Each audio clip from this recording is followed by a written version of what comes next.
एक बात हम सब महिलाओं ने अपने अनुभव से ज़रूर महसूस की होगी।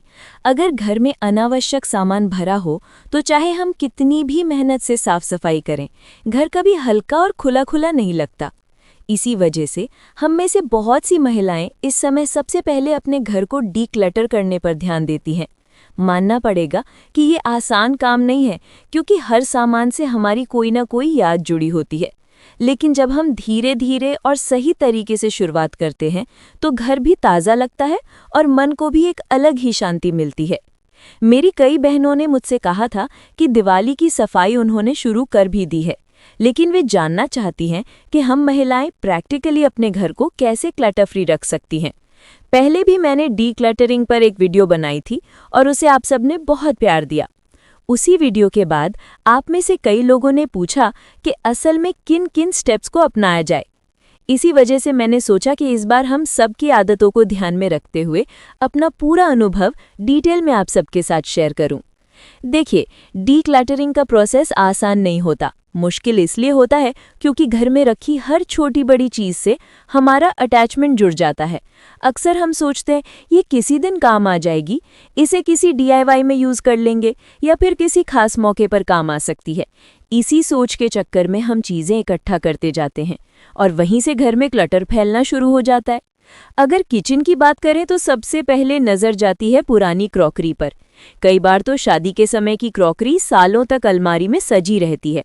हम सब यही सोचते हैं कि मेहमान आएंगे तो काम आ जाएगी या घर में एक्स्ट्रा चीज़ें होनी चाहिए।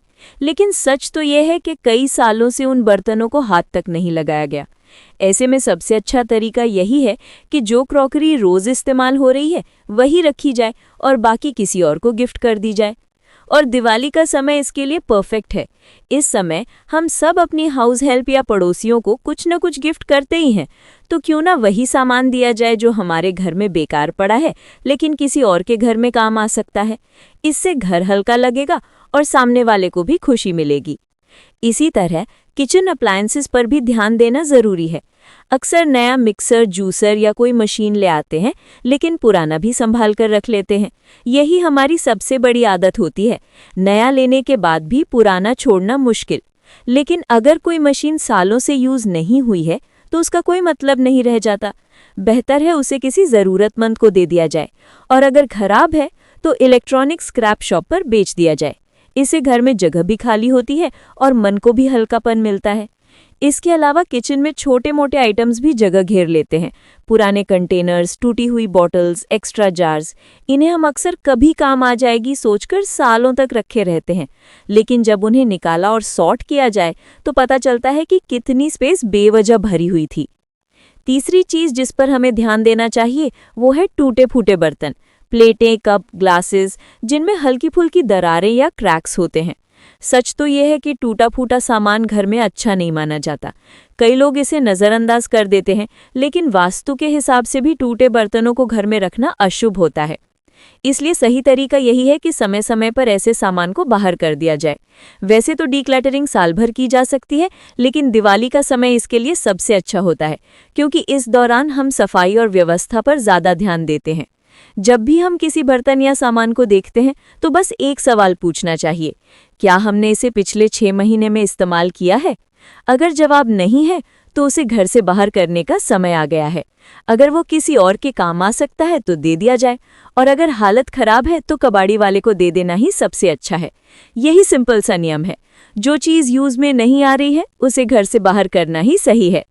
डीक्लटरिंग के साथ साथ एक और आदत होती है हम महिलाओं की। हमें चाय के कप, प्लेट्स, किचन की छोटी छोटी क्रॉकरी या फिर कोई शो पीस बहुत पसंद आ जाता है। और सच बताइए, ऑनलाइन सेल में या बाजार में कुछ भी अच्छा दिख गया तो बिना सोचे खरीद लेते हैं। लेकिन सच्चाई यही है कि इनमें से ज़्यादातर चीज़ें कभी इस्तेमाल ही नहीं होती, बस पसंद आई और घर आ गई। असल में यही चीज़ें धीरे धीरे घर का कोना कोना भर देती हैं। इसलिए ज़रूरी है कि हम अपने खर्चों पर थोड़ा कंट्रोल करें और सिर्फ वही चीज़ खरीदें जो सच में काम की हो, वरना पैसे भी बर्बाद होते हैं और घर की स्पेस भी। एक और आदत हमारी यही होती है कि जब भी कोई नई चीज़ घर आती है, चाहे नई ट्रे हो, कप हो, क्रॉकरी हो, कंबल हो या नई चादर, तो हम सोचते हैं ये तो मेहमानों के लिए है, किसी खास दिन पर ही इस्तेमाल करेंगे। लेकिन अगर ध्यान से देखें तो हमारी जिंदगी का हर दिन ही खास है। सोचिए, सुबह जब हम सही सलामत उठते हैं, परिवार सुरक्षित होता है, तो उससे बड़ा खास मौका और क्या हो सकता है? तो फिर क्यों चीज़ों को अलमारी में सालों बंद करके रखें? सबसे पहले हमें खुद उनका इस्तेमाल करना चाहिए, क्योंकि ज़िंदगी बार-बार नहीं मिलने वाली। अब बात करते हैं बेडरूम की। यहाँ भी हमारी सबसे बड़ी गलती यही होती है कि जो भी डेकोर पीस पसंद आ जाए, उसे उठा लाते हैं। या फिर सबसे कॉमन चीज़ बेडशीट्स। हम इसे ज़्यादातर महिलाओं को बेडशीट्स का बहुत शौक होता है। कहीं भी अच्छी लग जाए तुरंत खरीद लेते हैं। धीरे धीरे अलमारी भर जाती है, लेकिन सच तो यही है कि हम रोज़मर्रा में सिर्फ 5 से 6 बेडशीट्स ही यूज़ करते हैं, बाकी सालों तक लाइन में पड़ी रहती हैं। इसलिए ज़रूरी है कि हम अपने खरीदने की इस आदत पर थोड़ा कंट्रोल करें। जितनी ज़रूरत है उतनी ही बेडशीट्स रखें, बाकी जो बेकार पड़ी हैं उन्हें गिफ्ट कर दें या किसी ज़रूरतमंद को दे दें। हाँ, 2-3 पुरानी बेडशीट ज़रूर संभाल कर रखी जा सकती हैं, खासकर तब जब घर कुछ दिनों के लिए छोड़कर बाहर जाना हो। ऐसे समय पर पुरानी बेडशीट बिछाकर जाएं और लौटने पर उसे हटा दें। नीचे नई बेडशीट बिल्कुल फ्रेश और रेडी मिलेगी। इससे एक्स्ट्रा बेडशीट्स रखने की ज़रूरत भी नहीं रहती और स्टोरेज भी हल्का हो जाता है। इस तरह से बेडरूम में सबसे पहले बेडशीट्स और लिनन्स की डीक्लटरिंग करना बहुत मददगार साबित होता है। जब अलमारी में सिर्फ वही चीजें हों जिन्हें आप सच में यूज करते हैं, तो कमरे में भी हल्कापन और साफ सफाई महसूस होती है। अब बात करते हैं बेडरूम के डेकोर और एक्स्ट्रा सामान की। अक्सर हम सबकी यही आदत होती है कि समय समय पर घर के लिए डेकोर पीसेस खरीद लेते हैं। शुरुआत में अच्छा भी लगता है, लेकिन धीरे धीरे वही चीजें बेडरूम में जगह घेरने लगती हैं और सच कहें तो ज्यादातर डेकोरेटिव आइटम्स को हम डेली यूज भी नहीं करते। इसलिए सबसे अच्छा तरीका यह है कि बेडरूम में सिर्फ जरूरी सामान ही रखा जाए। बेड, अलमारी और एक साइड टेबल, बस इतना ही काफी है। इससे कमरा स्पेशियस भी लगेगा और साफ सुथरा भी। हाँ, डेकोर पीसेस पूरी तरह से हटाना जरूरी नहीं है। उन्हें एक जगह बॉक्स में पैक करके रख सकते हैं। जब कभी मन करे या घर में बदलाव चाहिए, तो वही पीसेस निकाल कर सजाएं। इस तरह ना तो घर पर अननेसेसरी क्लटर होगा और ना ही आपकी पसंदीदा चीजें हमेशा के लिए हटानी पड़ेंगी। और जो सामान बिल्कुल भी यूज में नहीं आता, भले ही अच्छी कंडीशन में हो, तो उसे दिवाली जैसे खास मौकों पर दूसरों को गिफ्ट कर देना सबसे अच्छा ऑप्शन है। इससे आपका घर हल्का हो जाएगा और किसी और के घर में वही चीज काम आ जाएगी। अब बात करते हैं बेडरूम की अलमारी की। सच कहें तो ये हर महिला के लिए सबसे बड़ी समस्या होती है। अलमारी हमेशा कपड़ों से भरी रहती है, लेकिन जब पहनने का समय आता है तो हमें लगता है कुछ भी पहनने लायक नहीं है। ये ऑलमोस्ट हर घर की रियलिटी है। असल में हमारी अलमारी में ऐसे बहुत सारे कपड़े रखे होते हैं जिन्हें हमने महीनों या सालों से टच तक नहीं किया। कुछ तो ऐसे होते हैं जो हमें कभी फिट नहीं आते, लेकिन हम सोचते रहते हैं जब हम पतले हो जाएंगे तब पहन लेंगे। सच बताइए, क्या आपके साथ भी ऐसा होता है? इसके अलावा बहुत सारे कपड़े हमारी भावनाओं से जुड़े होते हैं, जैसे दादी नानी या माँ ने दिए हुए सूट या सास के समय के पुराने कपड़े। हम सोचते हैं कि इन्हें कैसे हटाएं, क्योंकि इनके साथ हमारी यादें जुड़ी हुई हैं। लेकिन यही सोच धीरे धीरे अलमारी में बेकार का क्लटर बना देती है। इसलिए डीक्लटरिंग करते समय एक सिंपल रूल अपनाना चाहिए। जो कपड़े पिछले 6 महीने से आपने पहने ही नहीं या जिनका फ्यूचर यूज आपको नजर नहीं आ रहा, उन्हें अलमारी से बाहर कर दीजिए। अगर किसी कपड़े से सच में भावनाएं जुड़ी हैं, तो 1-2 पीसेस याद के तौर पर रख सकते हैं, लेकिन हर एक चीज को संभाल कर रखना प्रैक्टिकल नहीं होता। अच्छे कंडीशन वाले कपड़े आप डोनेट कर सकती हैं और जो बिल्कुल यूज के लायक नहीं रहे, उन्हें रिसाइकिल या डिस्कार्ड कर देना ही बेहतर है। इससे आपकी अलमारी हल्की होगी, जगह भी खाली होगी और रोज कपड़े चुनने का स्ट्रेस भी बहुत कम हो जाएगा। देखिए, ये बात बिल्कुल सही है कि हर चीज को फेंकना या निकालना जरूरी नहीं होता। कई बार हमारे पास ऐसी चीजें होती हैं जो हमारी माँ, सास या किसी करीबी रिश्तेदार ने हमें दी हैं। इन चीजों के साथ हमारी भावनाएं जुड़ी होती हैं। ऐसे आइटम्स को फेंकने की मैं कभी सलाह नहीं दूंगी, क्योंकि रिश्ते और यादें प्राइसलेस होती हैं। क्या पता हमारी माँ, दादी या कोई करीबी कब हमारे साथ नहीं रहेगा। इसलिए इन चीज़ों को संभाल कर रखना ही सबसे सही होता है। लेकिन वहीं दूसरी तरफ कई बार हमारी अलमारी या घर के अन्य हिस्सों में ऐसे कपड़े और सामान रखे होते हैं जिन्हें हम पहनते या इस्तेमाल ही नहीं करते। जैसे जब पतले हो जाऊंगी तब पहनूंगी, या ऐसे पुराने कपड़े जो हमने सालों से अनटच्ड हैं। ऐसे आइटम्स को घर में रखना सिर्फ क्लटर बढ़ाता है। इस तरीके से आप अपनी अलमारी और घर के अन्य हिस्सों को हल्का और ऑर्गेनाइज्ड रख सकती हैं, जबकि अपनी भावनात्मक चीज़ों को सुरक्षित भी रखती हैं।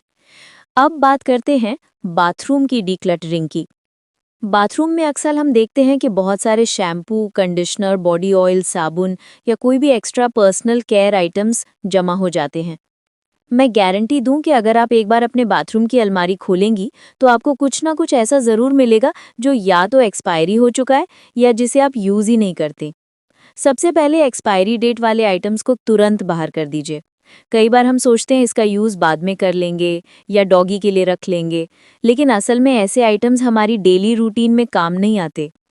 इसके साथ ही बाथरूम से जुड़ी ड्रेसिंग टेबल या वैनिटी को भी देखें। वहाँ अक्सर क्रीम, लोशन, फेस पैक या अन्य ब्यूटी प्रोडक्ट्स ऐसे मिलते हैं जिन्हें हम सोचते हैं जब पेडिक्योर या मैनिक्योर करेंगे तब इस्तेमाल करेंगे। लेकिन सच ये है कि एक्सपायर्ड या पुराने प्रोडक्ट्स हमारी स्किन को नुकसान पहुंचा सकते हैं।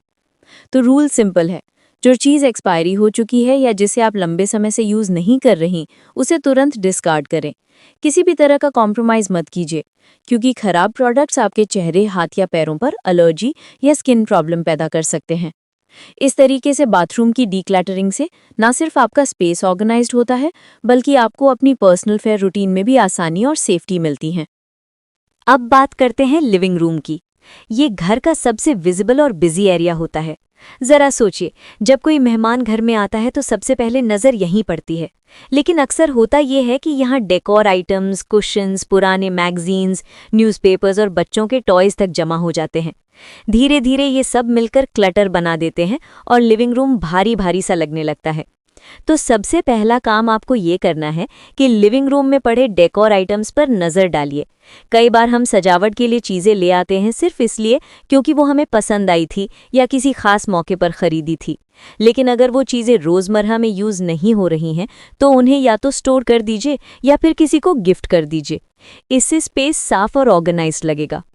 अब बारी आती है कुशन्स, थ्रोज और रग्स की। अगर ये पुराने या फेड हो चुके हैं और आप उनका इस्तेमाल नहीं कर रही हैं तो उन्हें हटाना ही बेहतर है। साफ और फ्रेश कुशन्स आपके सीटिंग एरिया को तुरंत नया लुक दे देंगे। लिविंग रूम में अक्सर न्यूज़पेपर्स, मैगजीन्स और कागज़ों का ढेर लग जाता है।